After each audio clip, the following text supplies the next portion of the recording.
개인들의 원성이 자자하잖아요. 뭐 기울어진 공통 운동장이기 때문에 뭐 공평하지가 못하다 이런 좀 볼멘 소리들도 많이 나오고 있는데요. 공매도 시장을 바로 잡기 위해서 그래서 이제 정부 측에서 마련한 게 개인 대중 활성화 이거를 우리가 제도를 내놓겠다 이렇게 얘기를 하긴 했는데.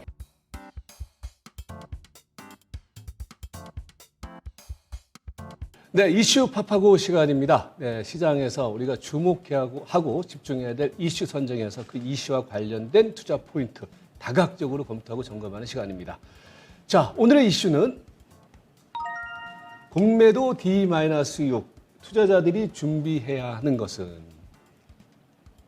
사실은 조금 아까도 제가 말씀을 드렸지만은 투자자들이 준비할 것보다 정부라든지 이런 쪽에서 좀 보완을 해야 될 것들이 많은데 투자자들한테는 준비만 하라고 얘기를 하니까 참 답답한 것도 없지 않아 있습니다. 아무튼 지금 D-6일입니다. 그래서 이 부분에 대해서 우리 개인 투자가들이 상당히 고민도 많고 과연 어떻게 될 것인가라는 부분들에 대해서 상당히 걱정들이 많으시는데 오늘 이 시간에서는요. 이 부분에 대해서 좀 다각적으로 검토하고 점검해보고 그에 따른 투자 전략을 한번 세워보도록 하겠습니다. 자, 먼저 전화 연결되어 있습니다. 하나금융투자의 이경수 연구원입니다. 여보세요? 네, 안녕하세요. 네, 안녕하십니까? 네. 자, 지금 방금 말씀드렸던 것처럼 그동안에 최장기간 이제 공매도 금지 기간이 있었는데 이번에 이제 재개가 됐습니다. 이 부분에 따른 어떤 영향, 그 다음에 이 부분에 따른 어떤 시장 반응은 어떻게 전망하고 계십니까? 일단 공매도를 통한 이 지수 측면에서의 영향력은 좀 제한적이다. 이렇게 좀 먼저 말씀을 드리고요. 일단은 그 현물 베이스죠. 주식 베이스의 공매도가 허용이 된다. 근데 코스피 지수라든지 코스닥도 마찬가지겠지만 이 지수를 숏을 하려는 수요는 공매도가 금지하더라도 계속 있습니다. 지수 선물 롱숏이라든지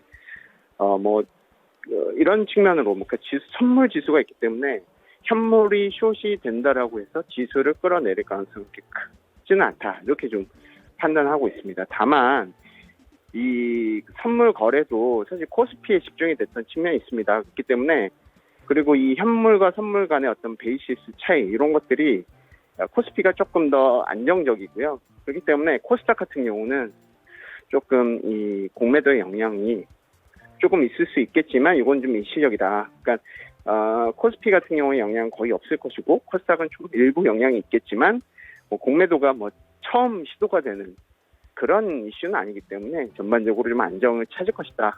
이렇게 생각이 들고 지금 공매도가 금지된 사이에 지수가 많이 올랐기 때문에 이런 측면에서의 공매도를 하기 위한 수급이 조금 이제 제한적이잖아요. 그렇기 때문에 공매도가 지수의 영향력을 이렇게 크게 줄 거라고 생각을 하진 않습니다. 네. 그러니까 공매도 금지 기간 동안에 사실은 종합주가 지수가 많이 올라왔다라는 점, 이런 부분들이 약간 부담감은 가지고 있지만은 그 본질적인 측면으로 놓고 보면 크게 영향을 미칠 상황은 아니지 않느냐, 이제 이렇게 보시는 것 같고. 그렇다면은 일단 이제 5월 3일부터 아무래도 이제 코스피 200, 코스닥 150 제한적으로 공매도가 재개가 됐지만은 어떻습니까? 공매도 이후에 재개 이후에 수요가 많을 것으로 전망을 하고 계십니까? 그리고 또 이제 외국인 투자가들 움직임, 외국인 투자들이 공매도 비중이 가장 높은데 전망은 어떻게 하고 계세요? 외국인들은 먼저 말씀드리면 외국인들은 항상 공매도를 즐겨 해왔죠. 그 거래의 한 80% 정도가 이 외국인이고 나머지가 기관인데 사실 외국인들의 공매도의 개념은 사실 차익 거래의 어떤 영향이 큽니다. 그러니까 좀 전에도 말씀드렸지만 그냥 현물만 이 공매도를 가지고 있는 그런 상태의 매매라기보다는 이 현물을 바스켓 지수 측면에서 짜서 현선물의 어떤 그 차익 거래를 한다라는 그런 측면의 매도기 때문에 사실 외인들은 공매도를 한다고 해서 그러니까 지수 선물도 있고 전반적인 여러 가지로 이 페어 트레이딩을 잡을 수 있는 컨셉이 있기 때문에 사실 외인들의 어떤 공매도는 이어지겠지만 큰 영향은 없을 것이라고 생각을 합니다. 그리고 전반적으로 초반에는 사실 공매도의 영향력이 분명히 있겠죠. 예. 그리고 좀 전에 말씀드렸다시피 지수가 이제 숨가쁘게 이제 올라왔기 때문에 여기서 옥석 가르기를 하려고 하는 투자자들이 분명히 있을 거예요. 이건 외국인들도 그렇고 기관도 그렇고 개인들도 마찬가지일 겁니다. 그러니까 이 잣대가 뭐냐? 이 잣대는 기본적으로 밸류에이션 수치일 가능성이 높다 이렇게 판단합니다. 근데 이제 뭐 실적 장세다 뭐 이런 얘기 많이 하시는데 전체적으로 실적이 좋다 나쁘다를 떠나 그 얘기를 하는 데 있어서 시가총액 대비해서 이익이 얼만큼 되느냐. 요게 이제 잣대가 된다라고 생각이 듭니다. 그리고 전에 저희가 이제 그 리포트를 작성을 한 측면도 있는데 대체 잔고 공매도가 늘어날 때 저평가 팩터, 저평가 스타일의 성과가 좋아졌다라는 얘기는 고평가 종목군들을 주의해야 된다라는 얘기죠. 그리고 지수 측면은 그대로 있더라도 그 안에서 이제 옥석 가르기 측면에서 종목별 이 공매도의 알파 전략이 분명히 나타날 수는 있다 이렇게 좀 생각을 합니다. 네, 우리가 뭐 정상적인 아니면 공매도의 순기능적인 측면 속에서의 공매도라는 것이 뭐 나쁘진 않죠. 근데 이제 우리가 우려하는 것은 공매도를 악용하는 쪽, 뭐 그 부분에 대한 우려를 하고 있는 것 같은데 아무튼 뭐 전체적으로는 뭐 공매도 재개 이후에 외국인 투자가들의 움직임은 계속해서 이전과의 어떤 흐름과 거의 비슷하지 않을까 이렇게 좀 예측을 하고 계시는 거고 뭐 다들 뭐 알고 있는 내용일 수도 있겠지만 어떻습니까? 이제 공매도가 재개되면은 타켓이 되는 종목군들 코스피 200과 코스닥 150 이외의 것들도 있는 겁니까? 어떻게 봐야 되겠습니까? 이 공매도는 사실 전에 말씀드린 거의 뭐 비슷한 맥락인데 이 거래가 현선물 거래가 좀 크고 시가총액 좀 크고 그런 종목군들은 사실 공매도에 영향이 거의 없습니다. 그렇기 때문에 정부 당국에서도 이를 알기 때문에 코스피 200하고 코스닥 150에만 부분적으로 이제 공매도를 허용을 한 거죠. 그래서 지금 이런 종목군들은 사실 조금 뭐 공매도의 타겟은 분명히 될 수 있지만 분명히 현물을 매도를 하면 선물을 매수하려는 수요는 반드시 있습니다. 그래서 이런 측면에서는 큰 영향이 없을 것 같은데 다만 그 코스닥 시총 상위가 조금 걱정이 되기는 해요. 그 시총 상위 종목군들은 코스닥 같은 경우는 물론 이제 선물 지수가 코스닥이 있습니다. 그리고 그 안에 이제 개별 종목 선물도 있는 종목도 있고 근데 이 거래가 코스피만큼 이렇게 크지가 않아요. 그래서 초기에 이 공매도가 재개가 되고 이 현물에 대한 어떤 그 숏이 매도세가 분명히 조금 이제 영향을 줄 수는 있다라고는 생각을 합니다. 그리고 그래서 코스닥 시총 상위의 그 고평가된 종목군들을 사실 공매도의 타겟이 일어날 수가 있겠죠. 그리고 그거를 공매도를 하고 저평가돼 있는 이 종목군들을 롱을 해서 페어를 잡을 건데 페어라는 거는 롱숏을 잡는다는 얘기죠. 네이키드 숏을 하게 되면 리스크가 커지기 때문에 롱하고 같이 잡는 건데 이 롱 종목군들은 이 코스피 200하고 코스닥 150이 아닌 그러니까 공매도를 하지 못하는 그런 종목군들 중에서 저평가되어 있는 그리고 좀 전에도 말씀드렸다시피 이 공매도라든지 대체 잔고가 늘어나는 시국에서 이제 저평가 그리고 낙폭 과대 이런 종목군들이 좋았거든요. 그러니까 그 반대로 얘기하면 주가 많이 올랐거나 뭐 고평가되어 있는 종목군들, 밸류에이션이 높은 종목군들은 숏을 쳤다는 얘기입니다. 그래서 이런 측면에서 우리는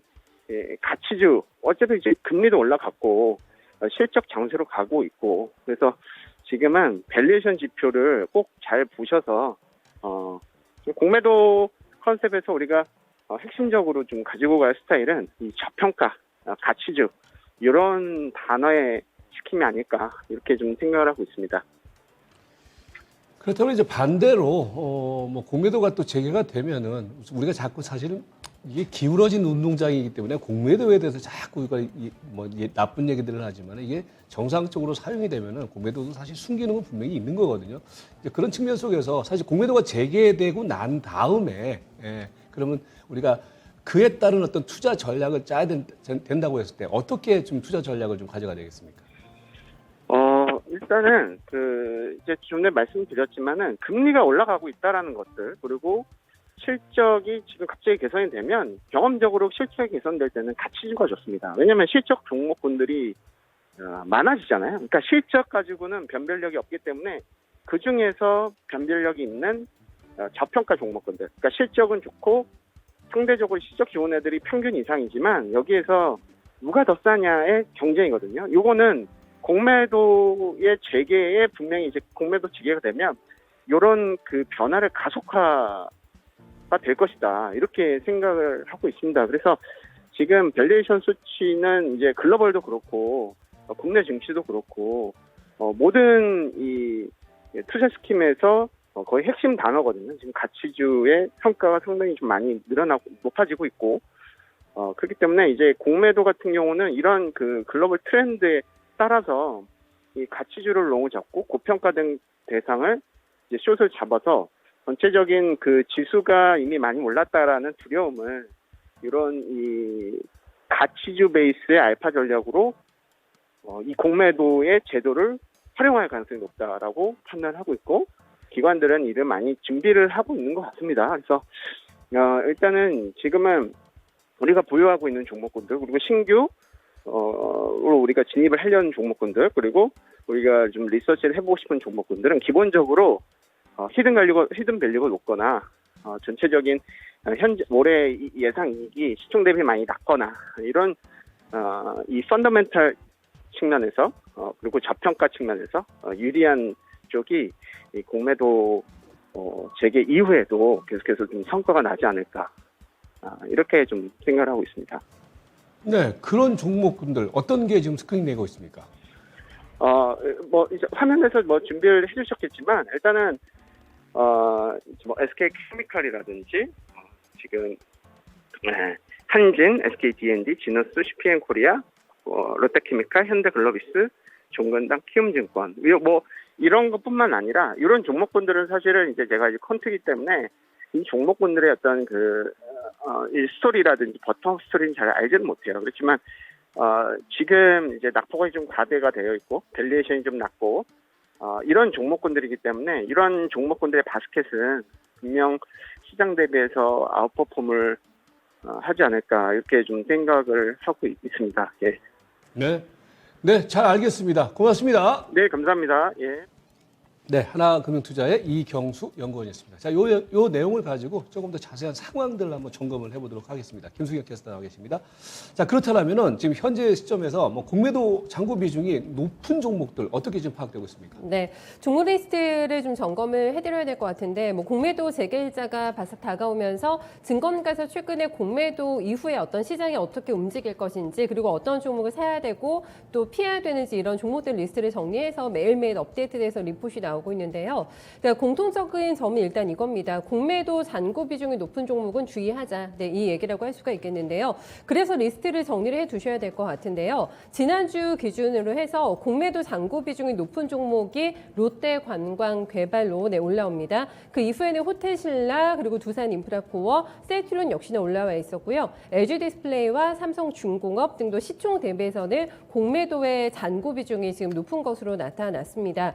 코스닥의 종목들도 보시면은 KMW가 예상대로 원탑이더라고요. 지금 공매도 비중이 가장 많았고, 지금 HLB 그리고 상상인, 톱텍, 네이처셀, 국일재질, 코미팜과 BH 순으로 해서 공매도 잔고 비중이 높은 종목들로 지금 랭크가 되고 있습니다. 공매도 잔고 부담이 크다. 이거는 결국에는 공매도에 노출된 종목이라는 의미가 될 것 같은데요. 다만 수급을 고려하면 또 양면성을 가지고 있는 것도 사실입니다. 주가가 만약에 상승 반전할 경우에는 해당 공매도를 쇼커버해야 되는 어떤 수급이 또 들어오기 때문에 꼭 나쁘다라는 것은 아니지만 일단은 공매도에 타깃이 되는 후보군으로는 공매도 잔고 비중이 높은 종목들이 타깃이 된다. 요거는 좀 확인해 주셔야 되겠습니다.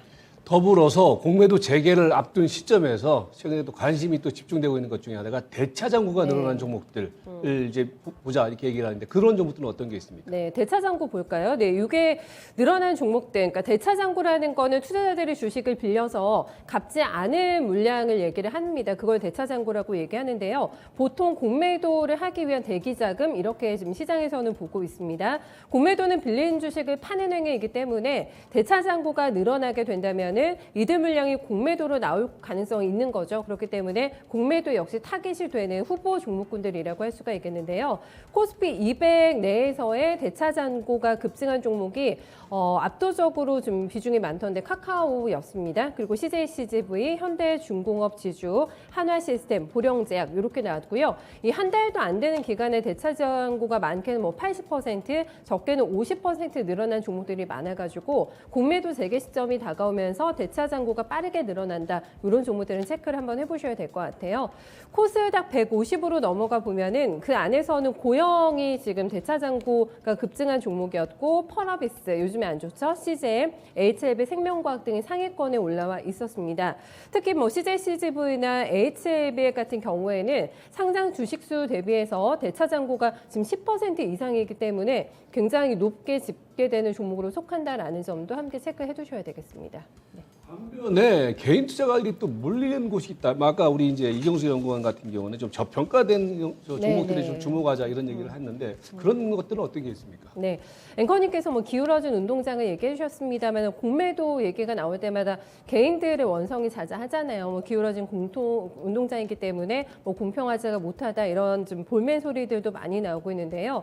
공매도 시장을 바로 잡기 위해서 그래서 이제 정부 측에서 마련한 게 개인 대주 활성화 이거를 우리가 제도를 내놓겠다 이렇게 얘기를 하긴 했는데 실질적인 수요에 있어서는 주식 차익 결제 거래 CFD 시장이라고 하는데요. 이쪽으로 지금 개인 투자자들이 많이 몰릴 것으로 증권가에서는 보고 있습니다. 공매도가 이제 시작이 되면 재개가 되면은 차익 결제 거래를 통해서 매도가 활성화될 가능성이 높다고 보고 있는 건데요. 개인들이 이거를 적극적으로 활용할 거다 이런 얘기입니다. CFD라는 거는 실제로 주식을 매수하지 않고, 네 그리고 주가 상승이나 하락에 따른 어떤 차이만 하루 단위로 정산이 받을 수 있는 장외 파생 계약이다 이렇게 좀 이해해 보시면 되겠는데요. 증거금을 일부를 넣고 거래할 수가 있기 때문에 뭐 종목에 따라서는 최대 10배까지도 레버리지 효과를 일으킬 수 있는 리스키가 있는 하지만 수익률은 굉장히 높은 그런 매매 방식이라고 보시면 되겠는데요. 최근에 MTS 많이 활용하시잖아요. 네, 모바일 트레이딩 서비스를 통해서도 CFD 거래가 가능하기 때문에 접근성이 용이하다라는 측면에서도 개인 투자자분들이 많은 관심을 갖고 있다고 하는데요. 대형 증권사도 최근에 보면은 이 영업전에 뛰어들고 있는 상황인 것으로 공매도 전에요. 네, 이런 부분이 파악되고 있습니다. 네. 자, 이 내용을 가지고 또 자세한 투자 전략, 투자 포인트 한번 점검을 해보도록 하겠습니다. 자, 이호석 PB 연결되어 있습니다. 여보세요? 네, 안녕하십니까. 이호석 PB입니다. 자, 지금 이제 뭐 재개를 앞둔 시점에서 많이들 지금 긴장들을 하고 있으니까 왜 그러냐면 주가는 많이 올라왔다. 그리고 이제 여전히 또 공매도에 대한 불안감이 있다. 뭐 이런 부분들인 것 같은데 우리 이호석 PB님께서는 개인적으로 공매도 재개 이후의 상황 어떻게 전망하고 계십니까? 네, 우선 공매도가 벌써 한 14개월 정도 지금 금지가 됐었거든요.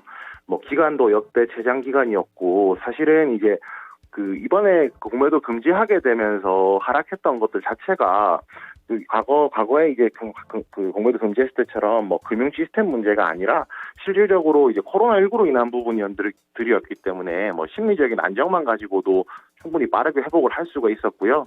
그리고 이제 또 여기서 더 이제 기간이 길어지게 되면서 이에 따라서 오히려 외국인 투자자들 입장에서 봤을 때는 규제가 너무 많고 이제 제도가 자주 바뀌는 이제 그런 매력 없는 시장으로 국내 시장이 어느 정도 평가를 받는다라고 생각을 하고 있습니다.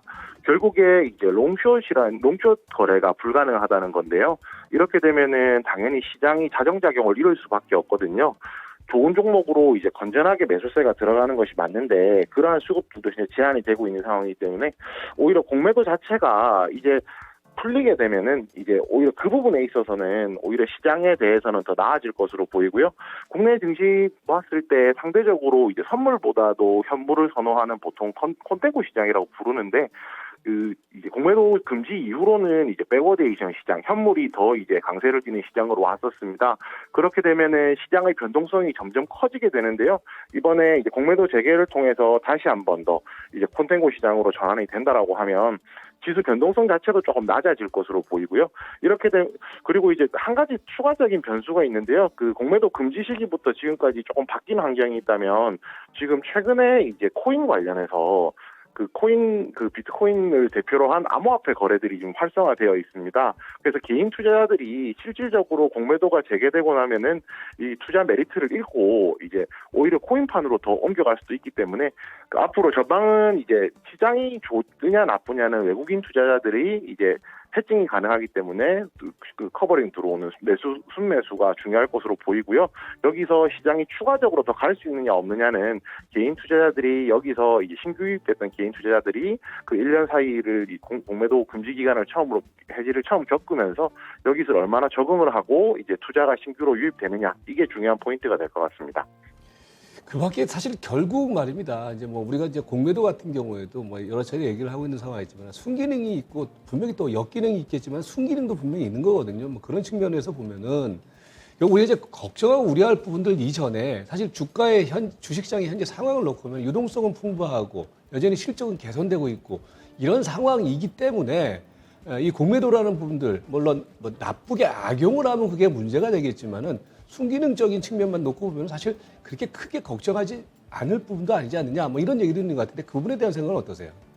네, 저도 동의하고 있고요. 이제 오히려 공매도라는 제도 자체가 이제 순기능도 충분히 있고요. 또 좋다고 생각을 합니다. 그런데 이제 문제가 된 것은 사실 이제 작년 3월 16일 날 금지된 이후로부터 해서 이제 14개월 동안 73조 정도 개인들의 이제 매수 자금이 들어왔었거든요. 아무래도 시장 자체가 개인들의 목소리가 더 커지다 보니까 상대적으로 개인들이 할 수 없는 이제 기관이나 외국인들만 할 수 있는 공매도 재개하는 부분에 대해서 이제 개인들의 불평불만이 조금 더 많았을 거라고 생각을 하고요. 그다음에 불평불만이라기보다 우려가 더 많았을 거라고 생각을 합니다. 그래서 이런 우려 때문에 된 것이지 실질적으로 재개를 한다라고 하면 과거 2차례 사례를 보더라도 실질적으로 시장에 크게 악영향을 끼칠 만한 그런 요소는 없다라고 생각합니다.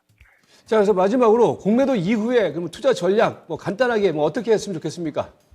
네, 우선은 앞에서 이경수 연구원께서 말씀해주신 부분이 있어가지고 뭐 저평가 종목군에 대해서 말씀드리지 않고요.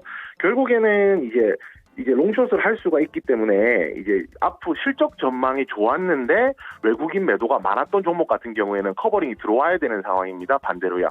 그러면 이제 그 대표적인 업종 같은 경우가 뭐 자동차나 건설, 뭐 에너지 유통 같은 섹터거든요.